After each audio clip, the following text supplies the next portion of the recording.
नमस्कार दोस्तों, natures love and care में आपका स्वागत है। दोस्तों, जैसा कि आप देख रहे हैं अपने आसपास कूड़े के ढेर इतने बढ़ते जा रहे हैं कि हमें भी लगने लगा है कि अगर यही हालात रहे तो क्या रहने की जगह बचेगी। क्योंकि जिस तरह से पॉपुलेशन ग्रो हो रही है और जिस तरह से वेस्ट घरों से निकल रहा है, फैक्ट्रीज से निकल रहा है, आने वाले टाइम में आप सोचिए सड़कों पर चलने की जगह नहीं बचेगी। आज हमारी सरकार के लिए वेस्ट मैनेजमेंट एक बहुत बड़ा चैलेंज बन चुका है। आप लैंडफिल भी कितना कर लेंगे? अगर आप ऐसे जो वेस्ट आपके घरों से निकलता है उसमें अगर आप उसको ज़मीन में दबाते रहेंगे तो ज़मीन क्या होगा, इनफर्टाइल, मिट्टी जो वो अनुपजाऊ हो जाएगी, डेजर्टिफिकेशन हो जाएगा। मिट्टी की जो उर्वरकता है, जो अपना जो वेस्ट है, अपने घरों का जो वेस्ट है, मैक्सिमम हम अगर चाहे तो कोशिश कर सकते हैं कि वो सड़कों तक बाहर कहीं पहुँचे ही ना, और अगर पहुँचे तो इस तरह से पहुँचे कि उसको मैनेज करने में सरकार को एक्स्ट्रा एफ़र्ट्स ना लगानी पड़े। जैसे आप ये देखिए दोस्तों, पिन्नी घर में कितनी निकलती है। ये बूंदी की पिन्नी है, ये घी के अंदर वाली जो पिन्नी होती है वो है दोस्तों दूध दही की पिन्नियाँ तो थोक के भाव घरों से निकलती है। आप सोचिए, आप इनको ढेरों पर ले जाकर डाल देते और यही पिन्नियाँ बाद में गायें, दूसरे पशु, दूसरे कुत्ते, जानवर सब खाते, तो सोचिए ये देखिए कितनी कितनी पिन्नियाँ निकलती है। जब सोचिए डेली अगर आप गिनती करने लगोगे ना दोस्तों तो आपको पता चलेगा कि एक घर से डेली की कम से कम 10 से 15 पॉलीथीन निकलती है।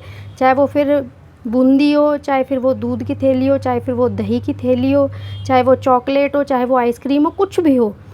आप सोच कर देखिए, अगर इसी तरह से कूड़ा और पिन्नी इसी तरह से बढ़ते रहे तो हमारे एनवायरनमेंट का आने वाले समय में क्या हाल होगा। क्या हम जी पाएंगे ऐसे वातावरण में जहाँ हवा, पानी, मिट्टी, हर सब कुछ दूषित हो चुका होगा। दोस्तों, ये हम पर निर्भर करता है कि हम अपना जो वेस्ट है वो कम से कम बाहर कैसे जाने दें। मैंने भी कोशिश की, पहले मुझे भी नहीं इन चीज़ों का पता था, अब लेकिन मैंने भी कोशिश की है इस वेस्ट को मैक्सिमम अपने घर में ही यूज़ करने का। यूज़ कैसे कर सकते हैं हम वेस्ट को, चलिए मैं आपको दिखा देती हूँ।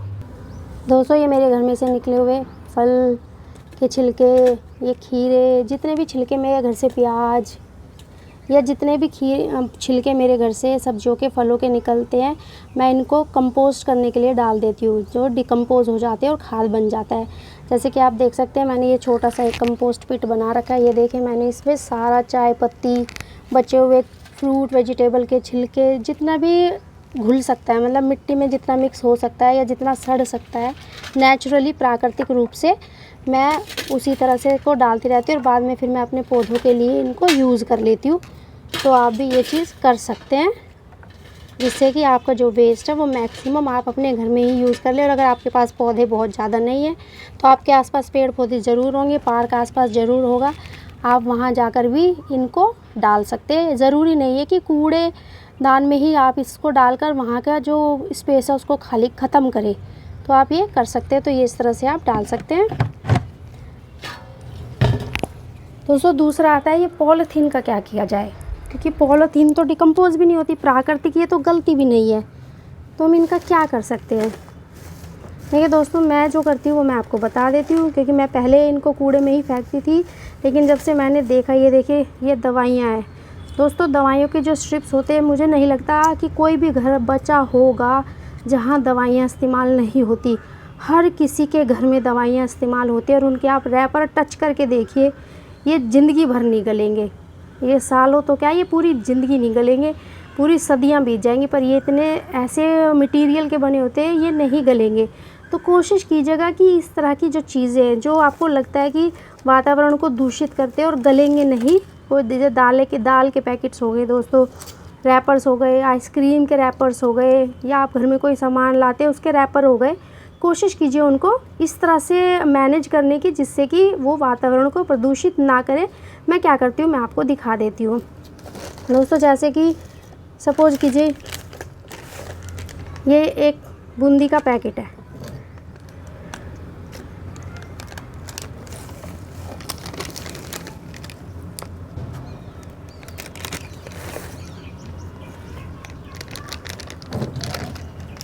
मैं इसको काट लेती हूँ छोटे छोटे टुकड़ों में। ये आप इसको ऐसे करके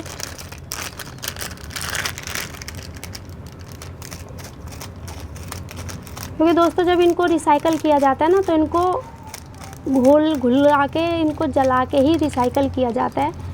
तो आप कीजिए, इनके छोटे छोटे टुकड़े ऐसे कर लीजिए, और जब इनके छोटे छोटे टुकड़े आप कर लेंगे तो इसको मैं क्या करती हूँ, ये जैसे जितनी भी पॉलीथीन है हफ्ते भर की, मैं एक दिन लेती हूँ, मेरे को ज़्यादा से ज़्यादा 10 मिनट लगते हैं, तो मैं इनको सबको ऐसे कट कर लेती हूँ छोटे छोटे पीसेस में।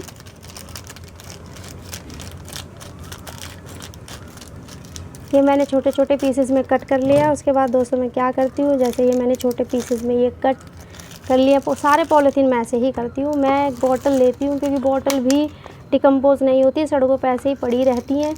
मैं क्या करूँगी, इनको जितनी भी पॉलीथीन मैंने काटी है सबको मैं इस पिन्नी में भरती जाऊँगी।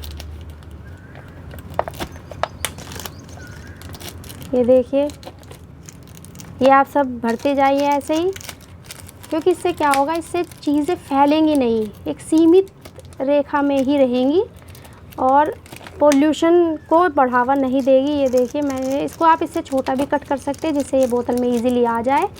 तो मैंने इसको इतना किया, ये आ गई है। ये देखिए दोस्तों, इसको अच्छे से, बोतल को अच्छे से फिल कर लीजिए पूरा, अच्छे से जितना भी हो सके इस बोतल को आप अच्छे से फिल कर लीजिए इस पॉलीथीन से। बाद में इसको अच्छे से बंद करके, जहाँ कूड़ा फेंकने जाते हैं वहाँ आजकल आपने देखा होगा रिसाइकलिंग प्लांट्स लग गए हैं, वहाँ आप जाकर ये बोतल दे सकते हैं, उन्हें बता सकते हैं कि ये इसमें पिन्नियाँ तो उनको जो वो सेपरेट करते हैं। आप सोचिए दोस्तों, एक बंदा यहाँ से 10 तरह का कूड़ा एक जगह इकट्ठा करके ले जाता है, फिर वहाँ 10 जगह जाके उसको अलग अलग करता है। क्यों ना हम अपनी जो जिम्मेदारी है उसको अपने लेवल पे कुछ हद तक अगर निभाएंगे ना, तो उनको 10 जगह अलग नहीं करनी पड़ेंगी, उनको कुछ ही जगह वो अलग करनी पड़ेगी। तो इस तरह से आप वेस्ट मैनेजमेंट में सरकार की कह लीजिए, या आप कह लीजिए वातावरण की हेल्प आप कर सकते हैं दोस्तों। क्योंकि ये जो वातावरण है, ये जो नेचर है, इसमें तो हम भी सांस ले रहे हैं, इसमें तो हम भी जी रहे हैं। सिर्फ घर की हवा को साफ़ रखकर अगर आप सोचते हैं कि हम बहुत अच्छी हवा ले रहे हैं, तो ये गलत है। क्योंकि आप बाहर निकलते, आसपास का जो वातावरण है उसकी हवा ही आपके घर में आ रही है।